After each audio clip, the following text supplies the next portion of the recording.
Food and Beverage Magazine Live, bringing food and beverage to life. With your hosts, James Beard Award winner Jennifer English and Food and Beverage Magazine publisher Michael Politz. Featuring leaders in the hospitality, branded food and beverage, and CPG industries, many of whom are Jennifer and Michael's friends in the business. For an informal and informative conversation where friends in the business share the latest intel, ideas, and best practices. Live, juicy inside scoop from the tastemakers, newsmakers, bread bakers, drink shakers, spoon lickers, clam diggers, farms, foodies, and friends of the food and beverage magazine world. Here are your hosts, Jennifer English and Michael Politz.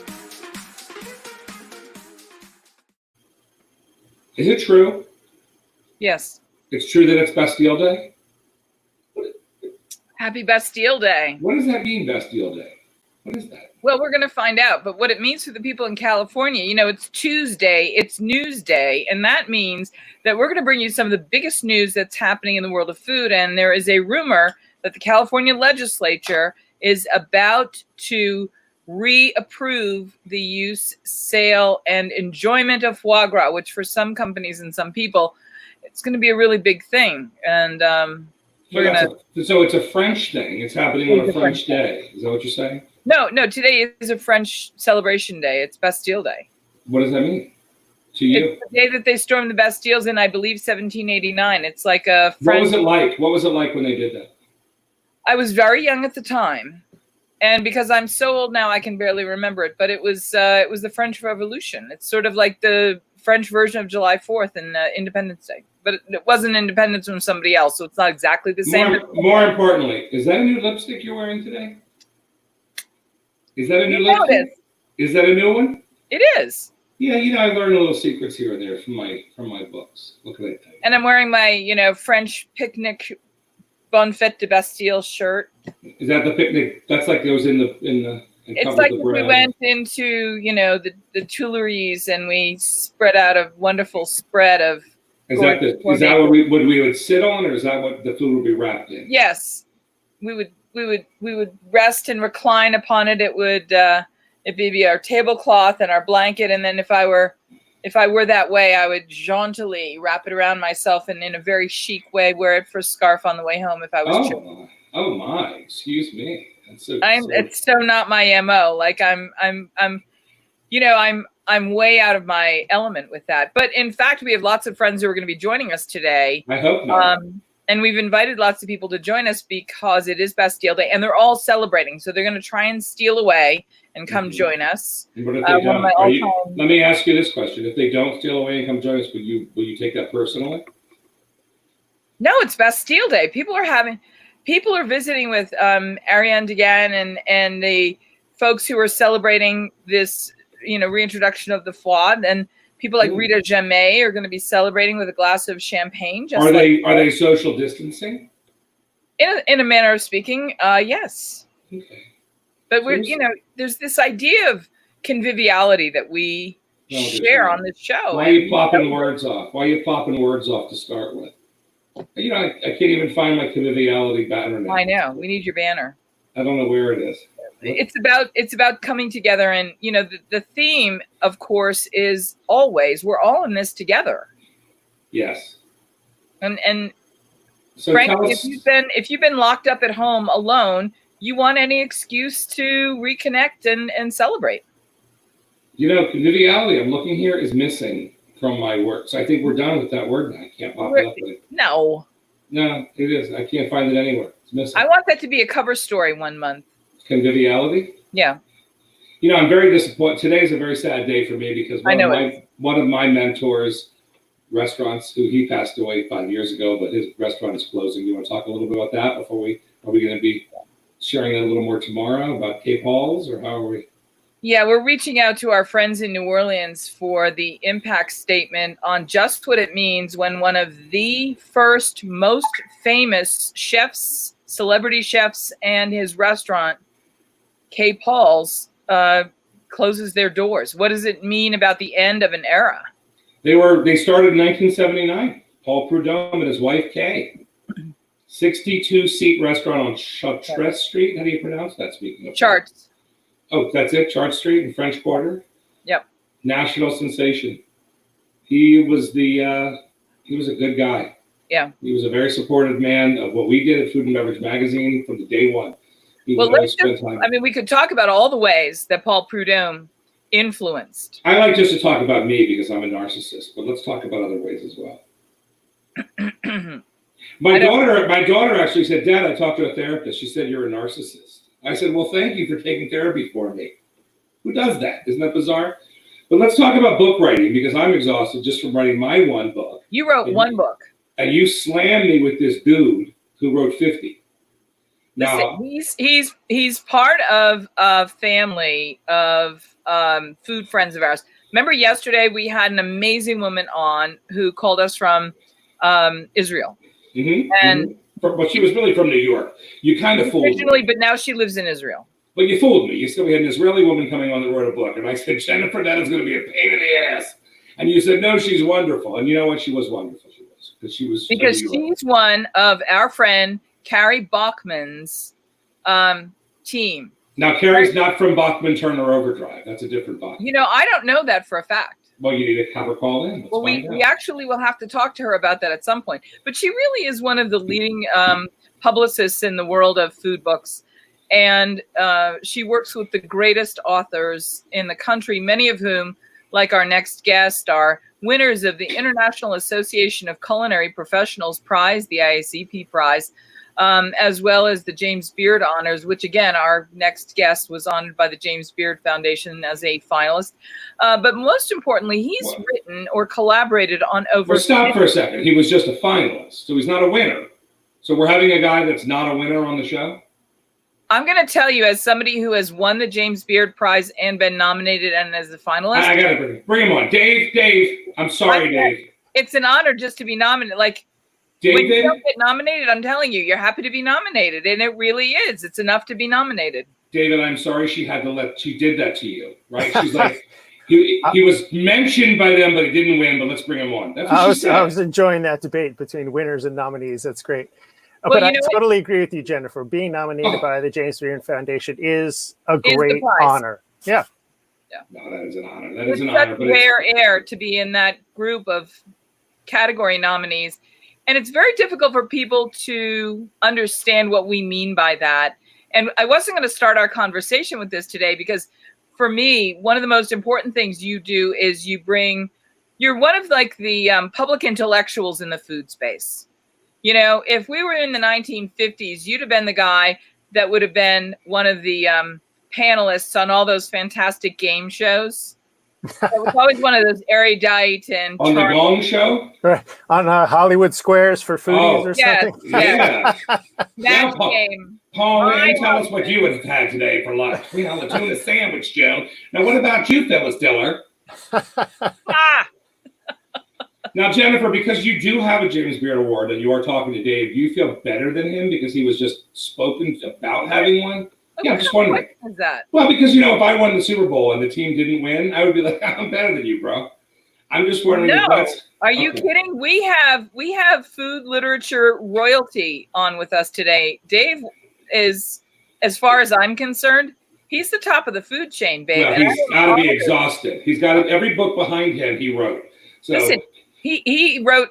Now I'm going to tell you this, but you can't imagine what it is to influence the generation in which you work and write and speak and teach. And that is something that I really want to focus on today, because right now we're in a pivotal moment in our culture of food when we're all having to reinvent ourselves. And who do we turn to as either an actual mentor or a virtual mentor? The guys and women who have written these incredible books. And we have one of them on with us today in the hopes that maybe we can get him to come on regularly and talk about how we should all be changing our perspective and how we think about the world of food and hospitality. And that's why I'm glad you're here today. Dave, welcome. Thank you. Wait a minute. You're asking him to come on, hoping he's going to come on again, and we haven't even talked to him yet? What is going on here? This show is bizarre to me today. Jake, am I wrong, or is that not what she just said? Well, I mean, I'm very flattered, but yeah, I would expect to get that request after we talked for the first time. But I'm all for it. You know, if you want to know what's happening in the food world, I mean, I did just start this service, digestthis.news, which is trying to give people a snapshot of that. What is happening in the food world? So what I do is, I mean, I am an eternal student of food. So I've always read food news and magazines and various, like actually really weird publications like Sword Forum Quarterly, which is an excellent publication if you're into blades and knives. But anyway, very wide swath of things in the food world. And this is a newsletter and website that essentially gives you all the top line food news in the food world in one easy reading email every Tuesday morning. Tuesday News Day. You got it. Yeah, and the categories, they run the gamut. So everything, I mean, it's basically from farm to fork. So there is stories on farming, stories on the environment, stories on supply chain, like what's happening in the meat packing industry right now. Stories on restaurants, restaurant delivery. I'm sure you read the headlines about all the consolidation in the food delivery world right now with Grubhub being bought by Just Eat Takeaway and Uber.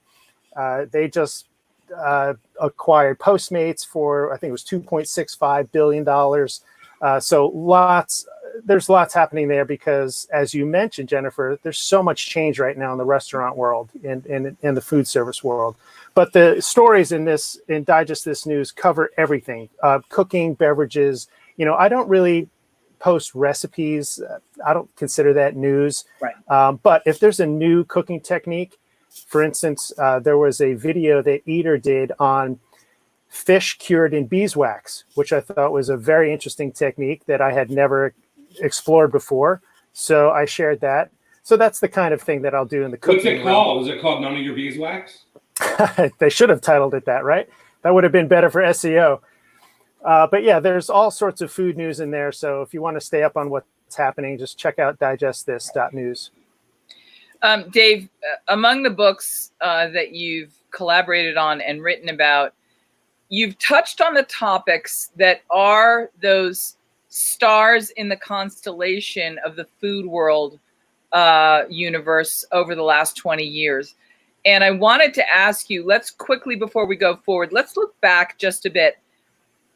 What were some of the highlights that defined our generation over the last 20 years in food that you think will still be identifying this period of time with and by 10, 20, 50 years from now? You mean changes in food and in the food and dining world in general? Just in general, some of the books that you've covered and collaborated on have really been part of those things that brought us there and got us there and kept elevating us. So who we are today as a food culture can literally trace our lineage back to those high points that were addressed by your books.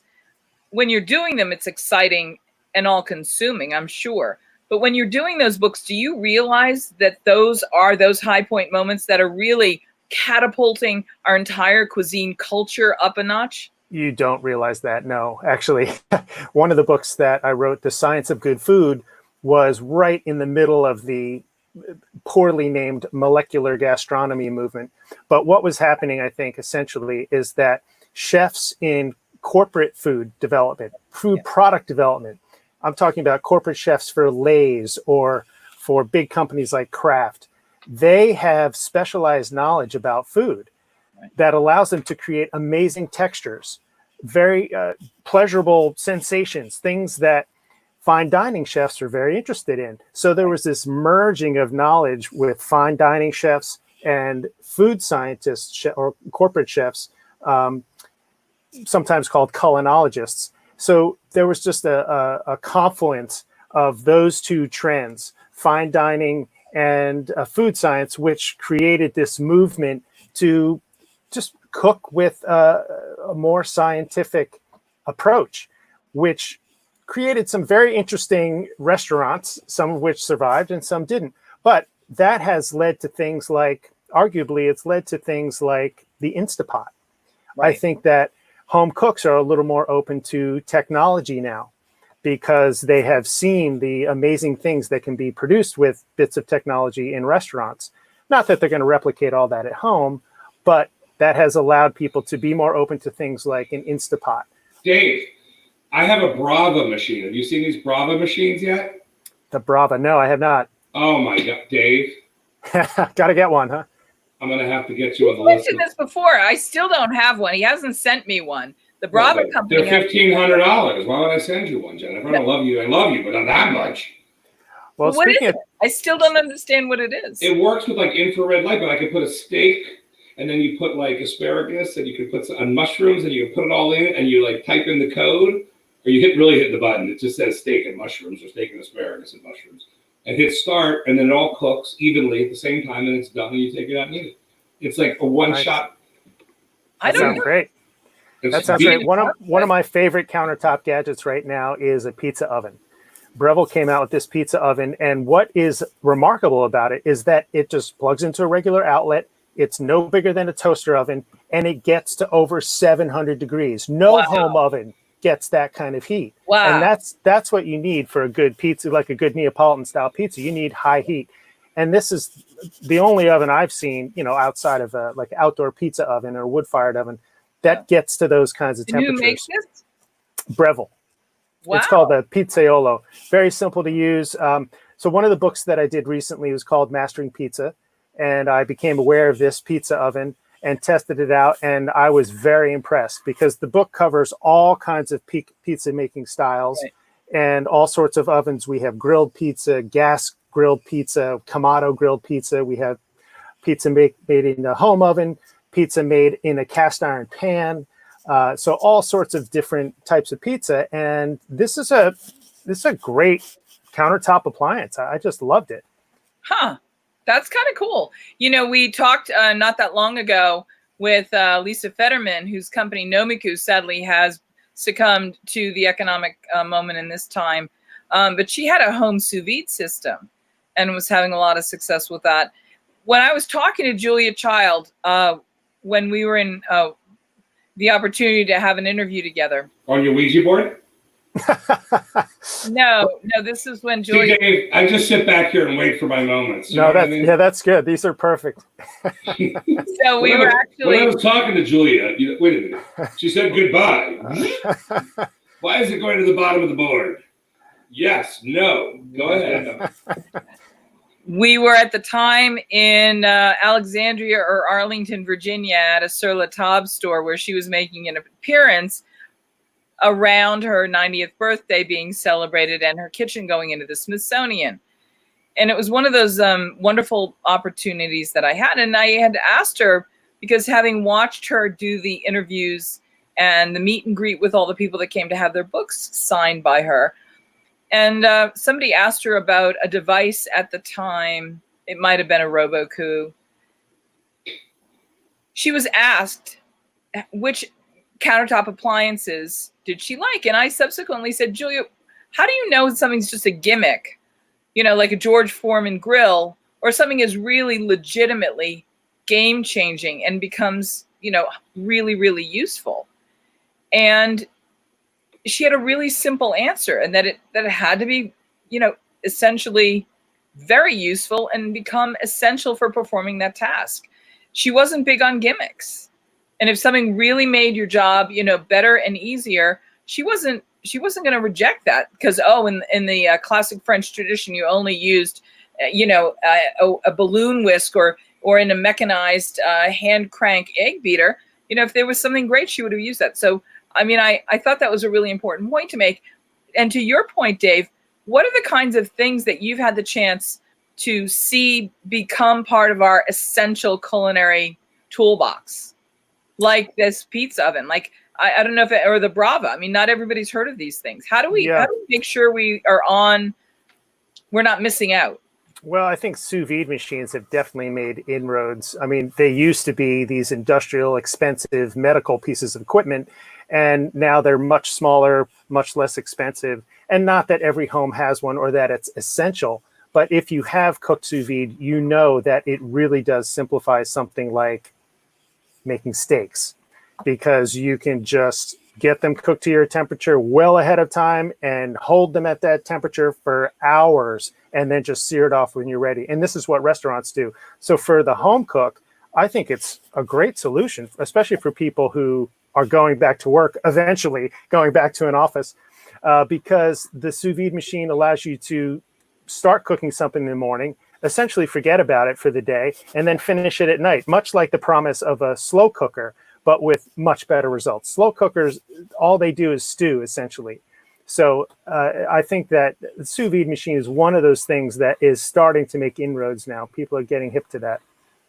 It's going to sound like an obvious question, but if we are looking back at those absolutely watershed moments of our food evolution and our food culture evolution, where is COVID going to fit in our long historical perspective? I mean, this is one of the most tumultuous times in the food world ever. Yeah. Ever. I mean, I can't think of, you want to name some of the things that have been game-changing in the food world, like Nouvelle Cuisine was pretty game-changing. That pales in comparison to just the array of effects that this is having across the whole spectrum that I mentioned, the entire food chain from farm to fork. The farming world has been disrupted by this because of the supply chain issues. The grocery stores have been disrupted by this. Home cooks, restaurants, obviously have been disrupted by this. So what is the silver lining in this? Well, whenever there is so much change and so much that demands your attention, there is opportunity. I think there's opportunity in what's happening now. The first person who figures out how to bring back a safe buffet, they're rich. Because how do you do that? How, Soup Plantation and Sweet Tomatoes, they closed immediately. They were like, all right, game over. Go on. Yeah. Go on. And everyone else is trying to figure out, well, how do we do this safely now? If you can figure out a way to open a Soup Plantation buffet style restaurant, which people love. I mean, come on, everyone loves endless choice, all you can eat. It's a great promise. Hot chicks and pasta. Yeah. Oh, I'm sorry. I don't know. Maybe the one I'm in Vegas, so the Sweet Tomatoes that I went to, you had these hot chicks making the soup and the pasta. Right, Jennifer? I've never been to a Sweet Tomatoes. I know you haven't. But what about this, Dave? What about the old days? Where are you from? Where did you grow up? What part of the world? Northeast. So I grew up in Northeast New Jersey. All right. So Northeast New Jersey, right? East Brunswick, kind of. What are you worried now? You're worried about a city? What are you tracking them down? You're stalking them? East Brunswick, West Orange. What are you doing over here? Closer to West Orange. Paramus. Dave. Are you from Paramus? I know Paramus. So Kinnelon is the name of the town. Very small town. I would have gone Rutherford at the last minute. It's near Wayne. Everyone knows Wayne. Wayne. So in the old days when I was growing up, we used to have Hot Chops cafeterias, right? And you would go into the cafeteria and you would say, I wouldn't want it. It was like school cafeterias. I wouldn't want to leave. Got the heat lamp right there. Yeah. Who don't love a heat lamp? It's the best way to do it. Yeah, I mean, I think now if there are servers doling out the buffet food, that is one way to mitigate the safety issues. But the first person who figures that out, I think, is going to be on the front of what's happening, what the opportunity is, because there's a lot of sad news in the restaurant world right now. You mentioned K. Paul's closing, Blackbird in Chicago closed.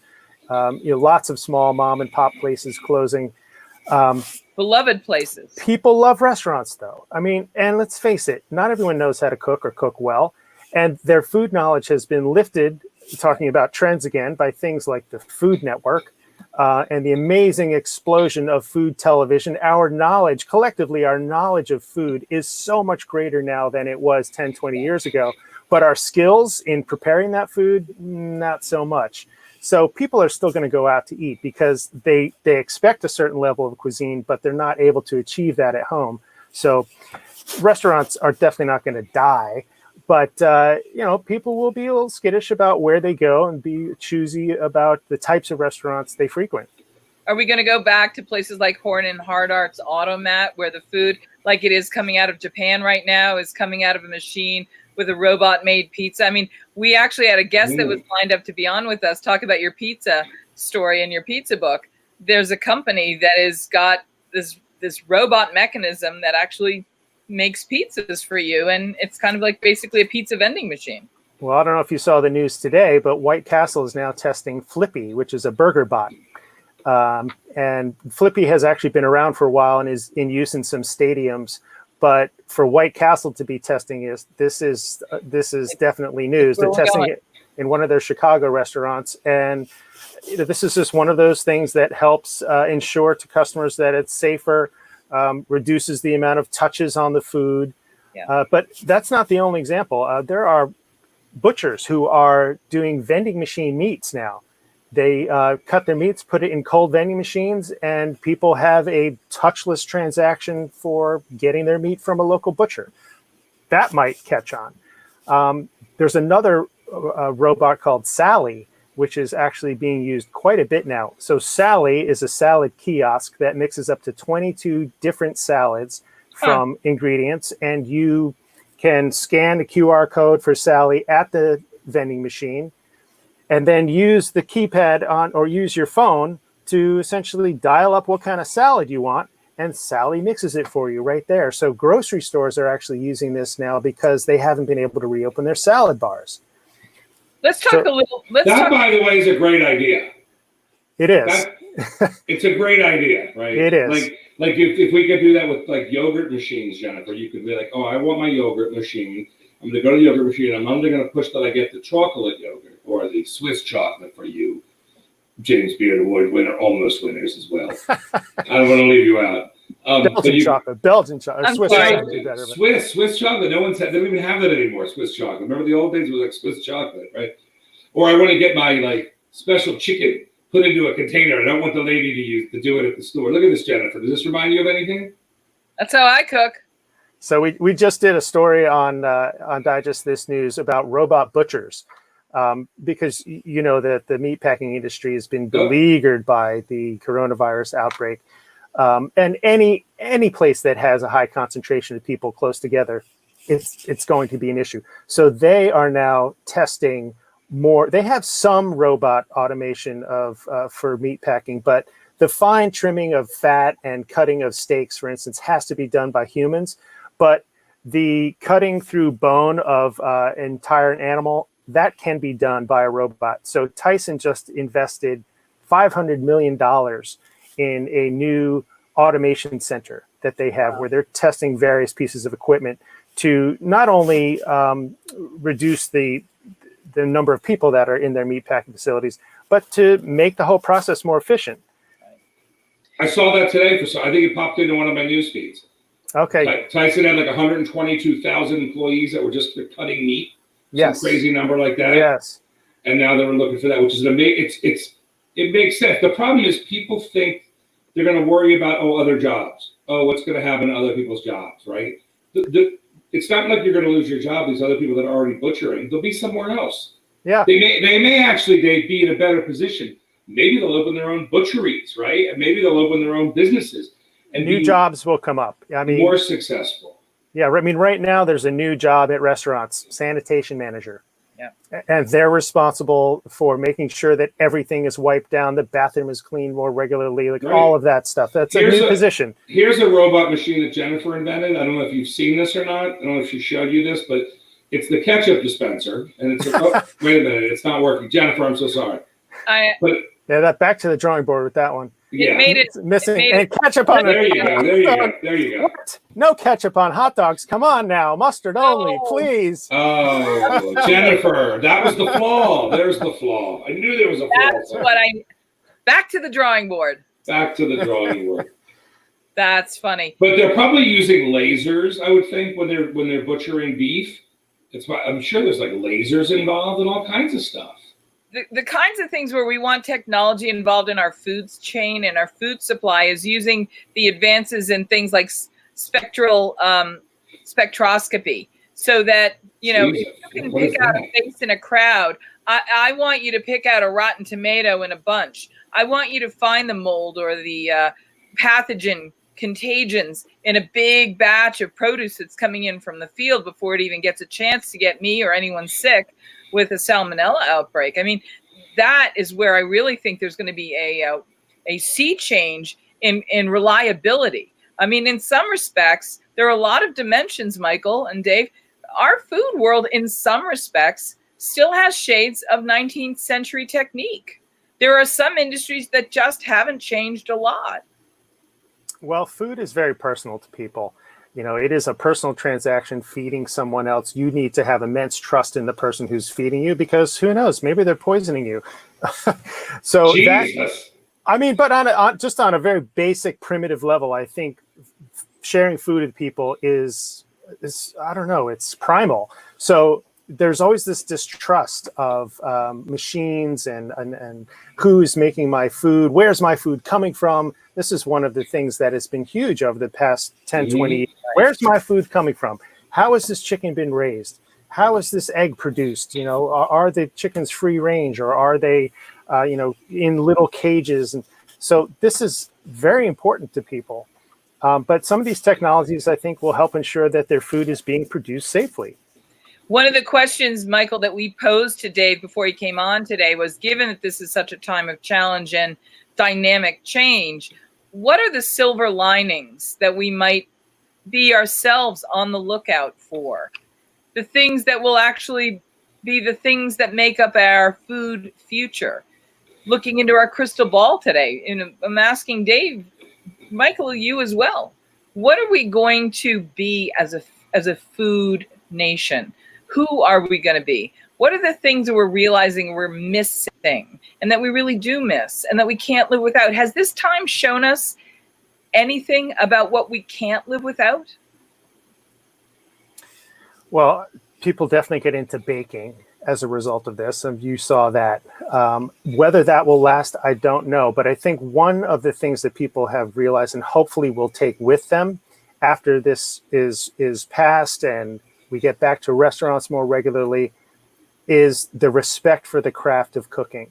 Because people cooking at home more, I think, realize how much time and effort it takes. And when a restaurant is spending so much of their resources to source good quality ingredients, prepare them to the highest levels they possibly can, it's worth paying for that food, first of all, but also respecting the entire team behind that restaurant. Hopefully people won't be so rude when they're in restaurants. I think a lot of customers are just rude. They act like kings.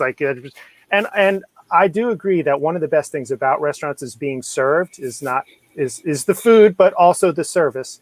And I like being served, but you do have to have some respect for the whole team and the whole effort that has gone into the meal they're presenting to you. And I think people are getting that now that they're cooking more at home.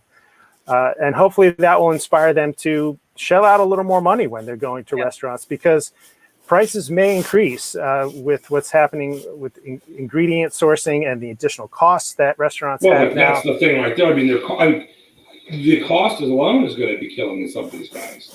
But in the end, Dave, if you're getting a better service, right? You're getting the tables cleaned better. You're getting better, and maybe some things were a little overpriced. I live in Vegas, right?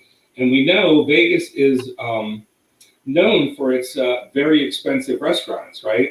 Now, you can get the same piece of meat for $50 less than around the corner, or even like next door in Vegas, right? It's ridiculous. Because if you're in one of these casinos, right, you're going to get a piece of meat at one restaurant, and it's going to be a different price at the other one. But guess what? They're all pulling it from the same batch. Right. And that's how ridiculous it is. That's why I just sound like mom. Look at Jennifer's getting uncomfortable. She doesn't like it when I talk about this. She's breathing. No. I know that this is true, and I agree with you. But I also think that we all start out with the same paints, and we all start out with the same notes, and we all start out with the same letters. And it's what you do with the letters. It's the words that you create, and the poems that you write, and the stories that you tell, and it's the paintings you make. And right. So I got one word. It's the perfumery. It's the perfumery. That's the word you're using, because a potato is a potato and a steak is a steak, right? And unfortunately, when they rent like John George's name, or they're renting somebody's name, and they're then serving the quality of steak that maybe not so up to par, but the restaurant upstairs is a little better, but this one down here is $300 more. Eventually, do they catch on, or is this what's happening now, right? Like this pandemic, does this wake these people up? Let's ask Dave. Dave, is that moment in time in our food world over? What moment? Where people are waking up to the cost of food? Is the moment over where within a building that might have 25 different restaurants in a city like Las Vegas or Singapore or Qatar or Dubai, that the back loading dock is supplied from one giant truck, and the supplies are essentially the same that go to all those restaurants, and honestly, I think most people don't know that, and in some cases, people are willing to shell out a few extra bucks for the place they want to be in or want to be seen in. And the behind the scenes, they don't care as much. But I do believe that more people are becoming aware of that. And if you care about it, then you make that choice. You say, hey, this place is getting the same steaks as the restaurant upstairs. Let's go here. I want to know where the butcher takes his family to go out to eat. I want to know where the fisherman takes his family in town, near the pier, where he brings the fish in. I want to know where those kinds of things are. Dave, let me ask you a different question. Looking into your crystal ball, we're having forecasts that anywhere from 60 to 80% of our restaurants are going to close their doors permanently. But we're in agreement that we don't think that dining out or the need to have our food provided to us in some way will go away. What do you think comes next based on the clues that you see? Well, I think it is going to be a hard road back for restaurants in general. The chain restaurants are actually doing okay. They are bouncing back now. Smaller independent restaurants with less than 20 units, they are having a harder time of it, just financially. It's extremely difficult. So it's going to be a hard road back. But I do think that the consumer demand will be there. As I mentioned, people love eating out and they don't have the skills to create the food they want. So restaurants will survive. And for the ones that are closing, I do think that new restaurants will open. Unfortunately, it's a bad time right now for restaurants, but a year from now could be a great time to open a restaurant. That could be the time when people are really spending their money getting back out. I think of it like the 1920s. I think after the 1918 flu epidemic or pandemic, we had the Roaring 20s. We had the Roaring 20s. I think we're going to have the Roaring 20s. I really do. Hopefully in 2021. Well, Jennifer, what was it like back then? It was lusty. Were you a flapper girl? I was a matron to the flapper girls. Did you know any bootleggers? I was more of the flapper madam, if you will. I think people are going to want to get dressed up again, because they're now at home just wearing their shorts or their whatever, they're going to want to go out and get fancy. People like to do that. So I think there will be a market for high-end restaurants after this blows over. Dave, you've got a really keen eye. You've got a really fantastic laser beam sensibility about what's going on. Do you have a mechanism in Digest This News that will showcase or somehow spotlight things that you think are not only deserving of our attention, but deserving of our special attention? What do we do? What can we expect for those things that are really those earth-shattering bits of news that are going to come out of this food business? Are you going to help us distinguish and appreciate that these are as big as they are? Well, in the bulletin, which is the newsletter that mails every week, I do call out the top stories in the subject line of the newsletter. So the top story I will call out, but then I call out maybe the top 3 stories after that. So those are the ones I think that you should absolutely read.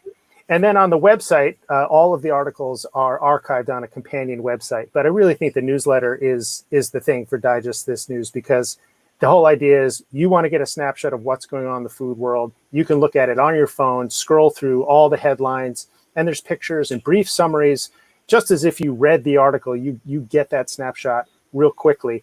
But on the website, all of the articles are organized in the categories that you might be interested in. Maybe you're not interested in beverages. So you might go straight to supply chain if you're in the meatpacking industry, for instance, or you might go straight to cooking if that's all you care about.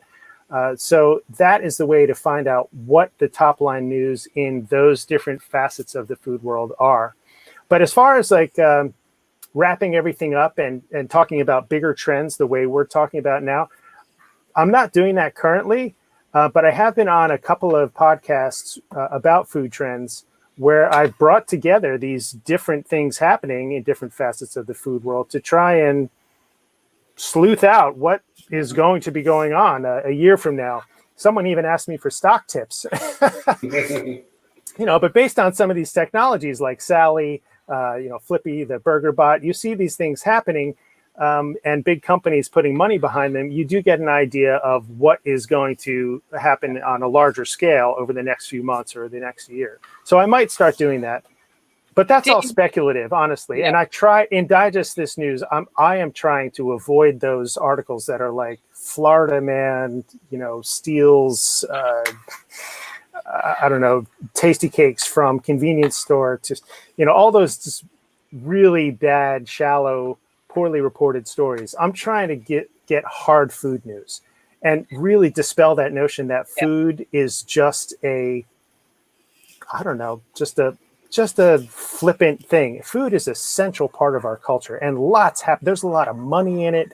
There's a lot of politics in it. There's a lot going on in the food world. So I try to do meaty food stories.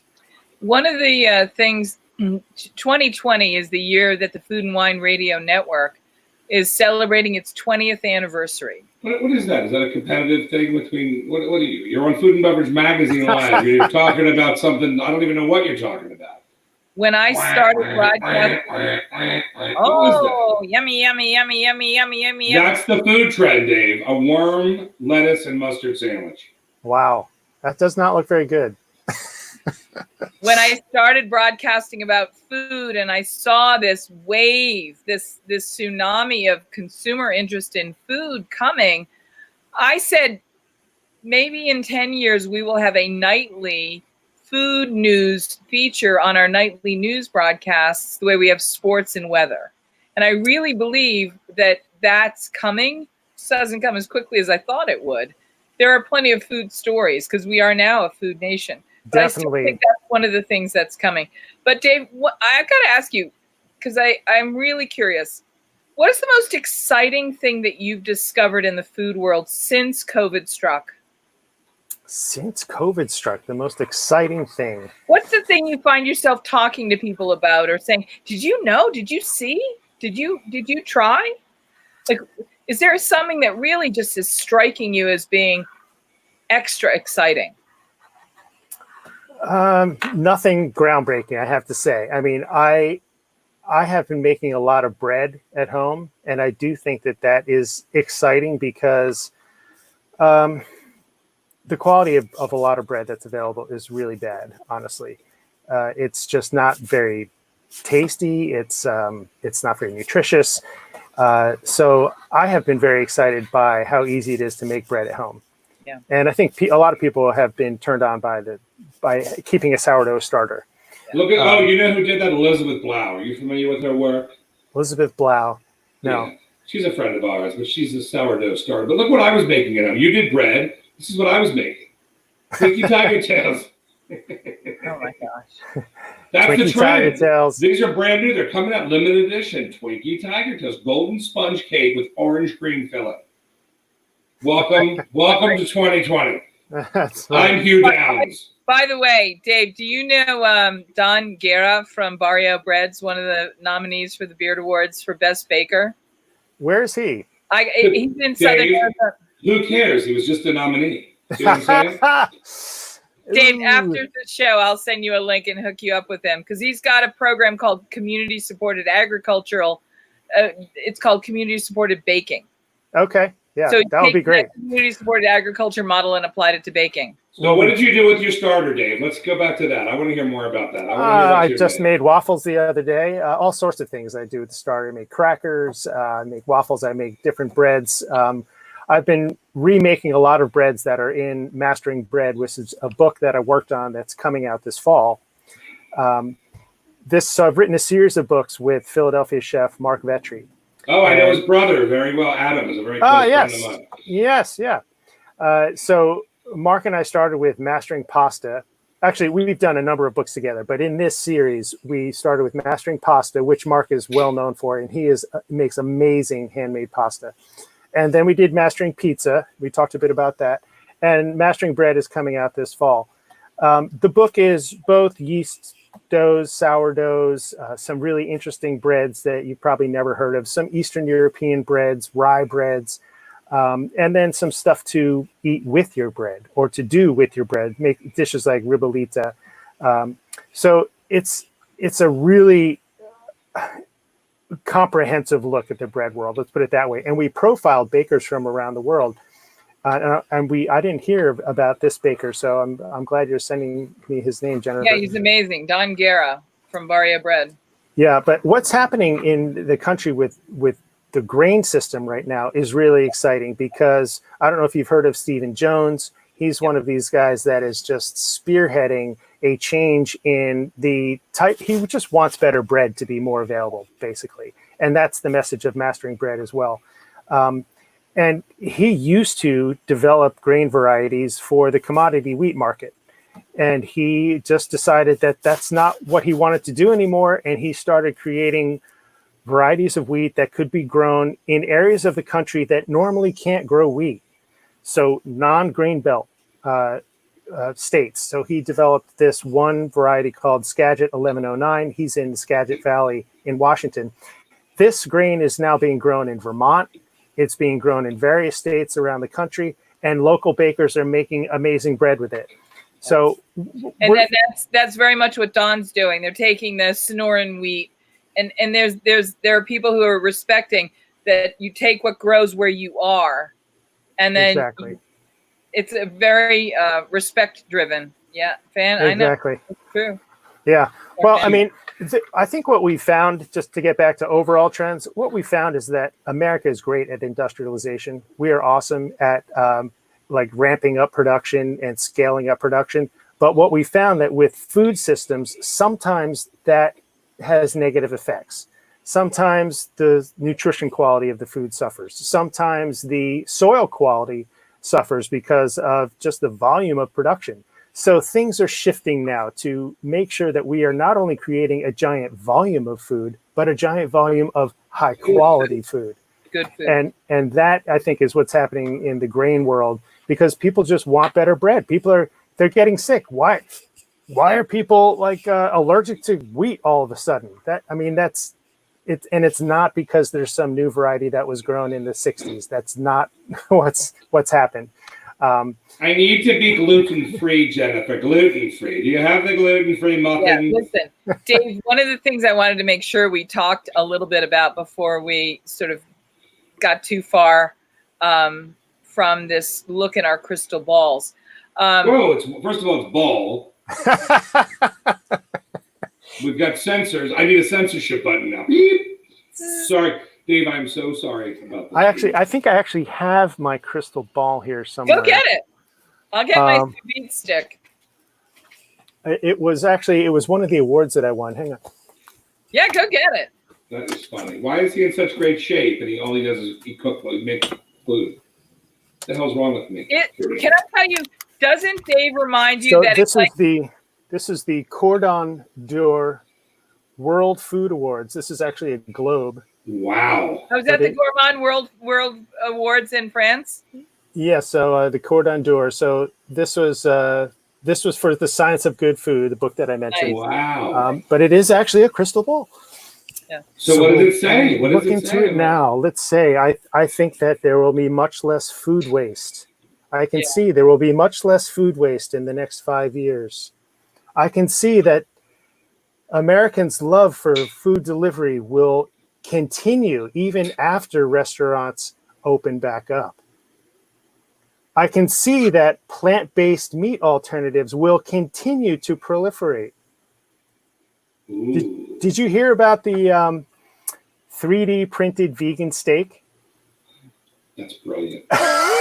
I roll my eyes true? on that one. Yes, it is rolling out in Europe, being tested in Europe this fall, and should be rolling out in 2021 more broadly. Soylent Green is people. People. Go. It's a cool video to watch just to see this machine create a steak, and they actually create primals and then slice them into steaks.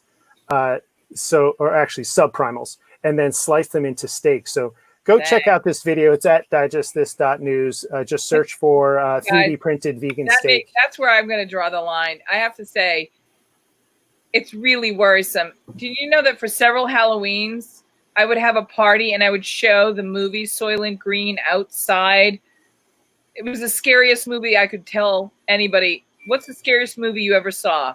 Not, Friday the 13th or Blair Witch Project. No, it's Soylent Green, because that, when you watch it, is terrifying, and it's way too close to too many things that we have going on today. Yeah, people ask me, I used to specialize in healthy cooking and healthy cookbooks. And people ask me all the time, so, what is a healthy diet? What's the secret to, like, people ask me, like, I'm fairly thin, and they ask me, I'm like, well, maybe I just have good genetics, but when you got up to get your crystal ball, Michael's like, how is he so fit? All he does is eat. Well, I do ride my bike so I can eat whatever I want, and I just don't even think about my diet. But you know what? After I've been a food writer, and I've been studying and reading about and writing about and cooking and eating food. I mean, obviously eating food for a very long time, but professionally, I've been in this field since the early 90s. And I think, getting back to your point, the key to eating healthfully is to try and eat food in its whole natural form whenever you can, and to try to eat lots of plants. Yep. Doesn't mean you have to eliminate meat, but plants have lots of healthy compounds in them. You want to help prevent cancer? Eat more plants. You want to help prevent heart disease? Eat more plants. So it doesn't mean you have to eliminate any foods. I really don't like saying, cut this out, cut that. Just eat more. It's so simple. Marion Nestle has it down. I mean, her basic line on this is eat less, move more, and try to eat more fruits and vegetables. And who was it? Poland? Was it Poland that said, or no, Bittman? Was it Bittman or Poland who said, eat less food, mostly plants? Oh yeah, that was Michael Pollan. His line is eat food, and by that he meant real food, not processed fake food. Mostly eat plants. Food, not too much, mostly plants. Yeah. The most exciting thing that I've discovered during COVID is the Chef's Garden, Farmer Lee Jones, home deliveries, $89, big giant box of the most gorgeous produce anybody's producing anywhere in the country that has historically been reserved for the best chefs and restaurants. Now is one of those rare moments in time when any of us can get the food that was destined for restaurants like Le Bernardin, and we can celebrate at home and eat. This is a big change in our supply chain. Yeah. Because restaurants closed and a lot of producers sold directly to restaurants. Well, now what are they going to do? So direct to consumer sales are now huge. And you're absolutely right. There are a lot of companies who are selling direct to consumers now, lowering their minimums for orders, widening their delivery area. $89 including overnight shipping. Come on. They're not going to give that up. Do you think that Farmer Will, that's his name, right? Farmer Lee Jones with the red Farmer Lee Jones, yeah. Same thing. Do you think he's going to give up this revenue stream once he starts selling to restaurants again? No. Baldor Specialty Foods in the Bronx, that wholesaler, they lowered their minimums. They're widened their delivery area. They're not going to stop that revenue stream. So you're absolutely right. People now have the opportunity to buy those restaurant quality ingredients and get them delivered at home. Hopefully they have the skills to cook them. But yes, it is an unprecedented time. And don't forget the economics of supply and demand. If you used to go to New York City and you had the means and you went to Russ and Daughter, you could still get some of the best lox. Can you get bacon? No, not the bacon. No, Russ. I only put that on to make the show better because everybody says bacon makes everything better. So I think this is our opener. What do you think, Dave? You think we should always have? Yeah, bacon always works. I mean, always. But don't forget, supply and demand means that more people can now go after, the fantastic whitefish and salmon and caviar at places like Russ and Daughters and Petrosian. Yep. And these delivery systems are going to mean the competition for those things. And I don't want them to get out of sight and out of access for people, because that's one of the concerns I have. Well, speaking of caviar, beluga caviar is one of those banned foods, but there's actually some beluga caviar that is now available because this very enterprising aqua farmer imported some beluga sturgeon and has been farming them for 17 years. Wow. And that's how long it takes. I mean, these are very long-lived large fish. That's how long it takes. Who was this? So the producer, his name is Mark Zevslavsky, and it's called Marky's Caviar. So his beluga caviar is available. It's not cheap. It's $420 for a half ounce, but it's now available, and it's not impacting the endangered status of beluga sturgeon in any way. Gotcha. Before we let you go, I want to say, I knew this would be fun.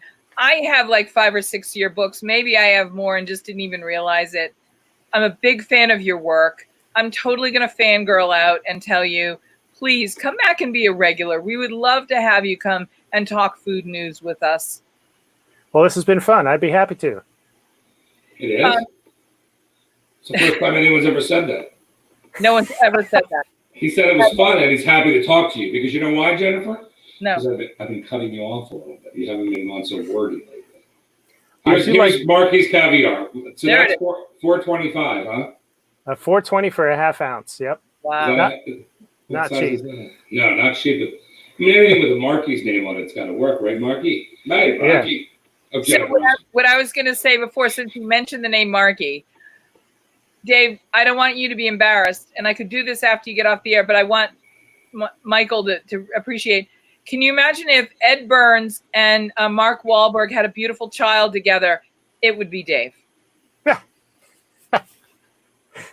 He's got like the best. He's thinking about that one. This. I don't even know what to do. I'm going back to that. I don't know.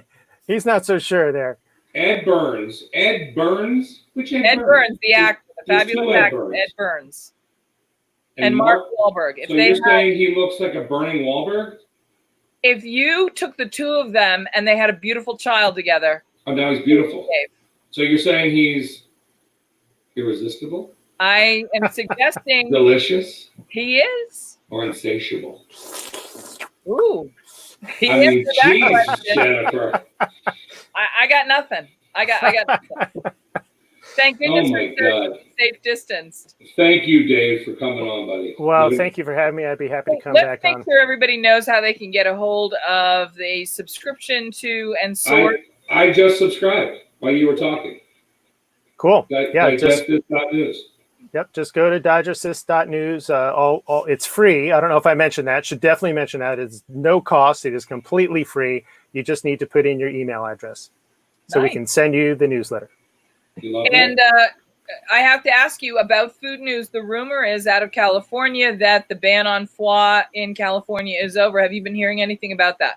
You know, when you mentioned that, you briefly mentioned that earlier, and I was poking around trying to find something. I have not read about that, honestly. I know that there's been a lot of back and forth. It was banned, and then they tried to overturn it, and restaurateurs were serving it anyway. And so the latest that I've heard is that it is still officially illegal. But what is now happening? There's a new challenge against the law, or what's the latest?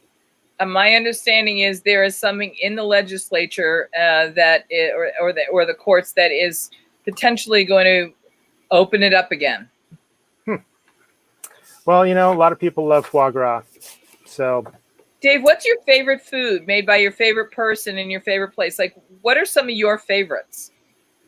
Well, you know, this is going to sound horrible, but I often cook stuff myself because I just like it better. But one of the best restaurants in my area is called Politz.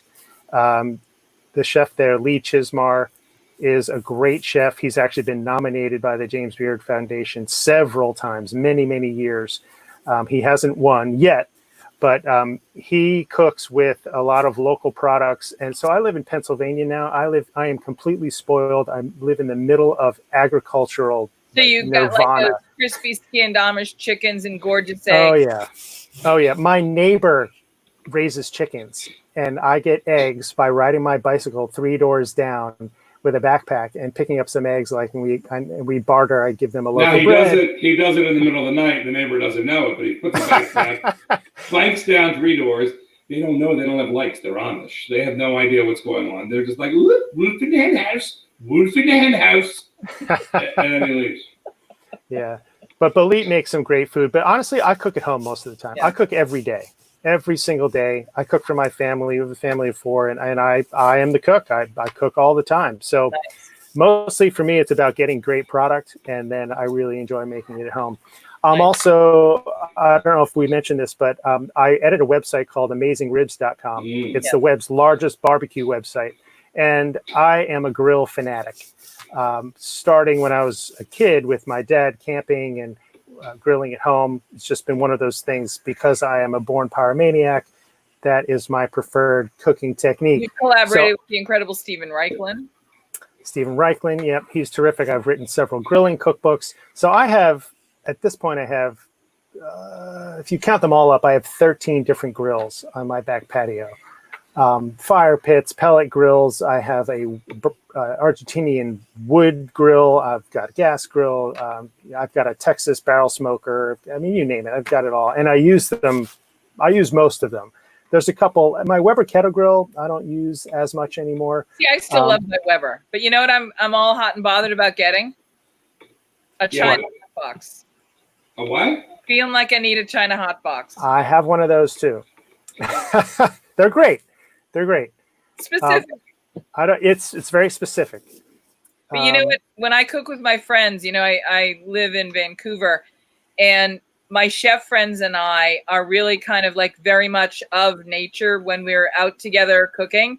And we will like get cinder blocks and rocks and just literally make a fire pit and tie something across that we can hang our grilling foods from. And there's no better combination than fire and food. I don't care. Don't let the device. You always bring your ketchup machine, don't you? You always bring your ketchup machine. That's right. But never on the hot dogs. Not on the hot dogs. Jennifer, the ketchup machine. Good job. I'm a little opinionated about that, and which is weird. I used to, as a kid, I actually liked ketchup on hot dogs, but really? I found the light when I started putting mustard on them. I realized, you know, come on, this is a German food. Let's face it. Yeah. Putting a ketchup on it is just not. Yeah. You don't go in the Hofbräu house and say, "Excuse me, give me ketchup for my brothers." That's exactly right. I want Weisswurst with ketchup, please. Oh my God! I like my spatzel with ketchup, please. I will not eat my spatzel without ketchup. Don't you think, Jennifer? Listen, we've run out of time, and our good friend Tony Abuganim has texted me, and he's going to come on Friday to make cocktails with us in our test kitchen. Fantastic. Well, thank you for having me. Happy Bastille Day. Enjoy the rest of your champagne. So, 2 more things I want to tell you about. No, that's it. Why do you do that to everybody? Maybe he's got a fish. I know. Have you heard about Truffle Shuffle? And have you heard about Fresh Victor? No. What is? Tell me about these. So, send them an email. I will send you an email, but they're coming out of California. Truffle Shuffle is a 3-person team out of the French Laundry's kitchens whose side hustle was the truffle business, and they're now creating meal kits with truffles. They can't keep up with demand. It's exquisite, and they do cooking classes with the ingredients, so you're not doing it alone. They've really struck on something incredible, I think. And great name too. Sensational. Yeah, Truffle Shuffle is a good name too. And Truffle Shuffle is one of them. And then the other that I wanted to tell you about, again, these are things that we've discovered. Joseph Ehrman from Elixir Bar in San Francisco and his team are coming up with a line of fresh squeezed, fresh squeezed juices for cocktail lovers and cocktail makers. And it's called Fresh Victor. Haven't heard of that one either. I will look at those. Like, those are things you need to know about. Yeah. Well, Jennifer, that's nice of you to be the public relations department for these two companies. And we appreciate that, Jennifer. But Michael, what we do, these are our friends in the business. Oh, right. I forgot. You keep telling me that. Friends in the business. I keep forgetting I have friends in the business. Well, if you have any friends who are interested in partnering on digestthis.news, let me know, because right now this is funded by AmazingRibs.com, and I'm not sure how much longer it's going to be funded by them, so we'll see. But I do think it's a valuable service because there's just so much happening right now, and people want reliable food news. And it's so spread out. You know, there are newspaper food sections and there's various magazines, but there's no place to get it all in one spot. And that's what Digest This. No, that's amazing. Yeah, that's what I did with the trade, right? With the Food and Beverage magazine. There was people with there was like recipe books, and there was like restaurants and institutions, and there was institutionalizing people, and everything was. And I'm like, what is this? So I took celebrity and entertainment and all the things that I would go play with all these chefs in the kitchens, and we'd have a ball. I mean, some of these guys like David Burke and Charlie Palmer, like these guys are fun, and they have lives, and they like pop culture, and they like this, and they like that. And then Robin Leach came into my life and put everything together with me, and then we built the magazine. And so, like there's a need for certain things, and I the one place is the place that works, right? That tells everybody what they want to know. And that's why Jennifer English is with me today, because Jennifer is that one place. She's omnipotent. Well, I read food and beverage. That is one of my sources. So we love that, Dave. I read more than 50 different. And by the way, I read Amazing Ribs newsletters. I do get that. Good. I do. I've learned some helpful hints, and I've got all kinds of grills I don't even know what to do with. But we had who was that guy, the grill master in Nashville that we had? What was his name, Jennifer? We just had him. Oh, yeah. We had several weeks ago. What's that? I don't know. What was his name? It started with an M. He used to open for Phil Vassar, that guy. Yeah, because he was a music guy. Yeah, and now he's a writer. Oh, look at that. Excellent magazine. Thank you, Jimmy V. Jimmy V's going for the brownie points today. By the way, Dave, do you know Jimmy V? No. I do not, but this is a topic for a future episode of this show. What is it with the connection between food professionals and music? They all seem to moonlight as musicians. Is it just because chefs need something to do after they get off their shift, or like, is it the creative outlet? But I don't know. I'll tell you right now, Dave, it's the girls. It's the girls. Right. That could be. One of my best friends was a chef named Carrie Simon, if you've ever heard of Carrie. Carrie had a place called Simon's Kitchen in Vegas, and all the musicians, right, loved it. But it goes both ways. So some of my best musician friends, like Rick Nielsen from Cheap Trick, they love to cook. Yep. Dave Grohl loves to cook, loves to grill, right? So these are some really fun things that the worlds have combined and collided. And I don't even know if people realize it. Like, we realize it, because when they travel around the world, they go to find, like, one of my best friends is the lead singer for Motley Crue, right? Okay. So they've been around the world how many hundreds of times, right? He knows Vince knows the best restaurants in every city that they go, because that's what they do. Right. They tour. Yeah. Right. They tour. And that's, by the way, Jennifer, that was a great segue into Amanda, whose father is Meatloaf, who hopefully we'll have on tomorrow. I was going to have her on today. Coming on with us. She's going to come on with us and talk about cooking in restaurants from around the world. And when she went on tour as a kid with her dad. That's all they would do. Yeah, it's neat stuff. Well, if you think Dave Grohl wants to do a barbecue book, I'm his guy. Grill instead of grill?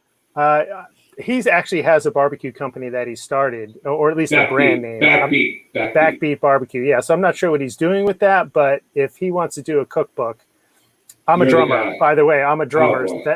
And I have been in bands my entire life, and my current band has been together for 15 years, and we're working on our 5th record right now.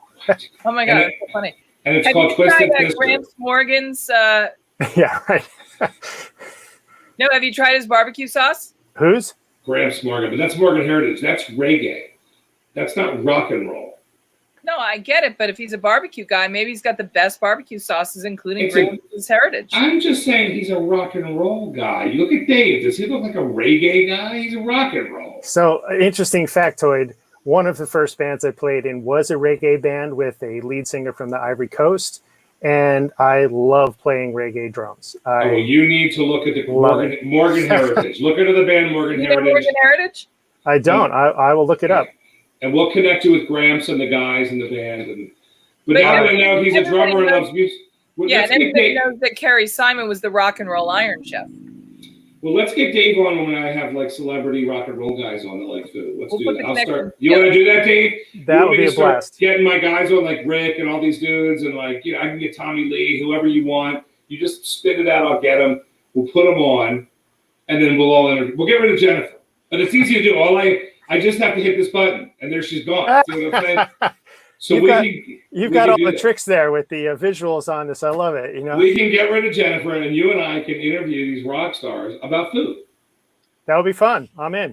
Right? Because Jennifer won the award. We need to win it. That's what we're talking about. All right, Dave, thank you for spending time with us, buddy. Thank you. We'll see you next time. I'm going to go make dinner.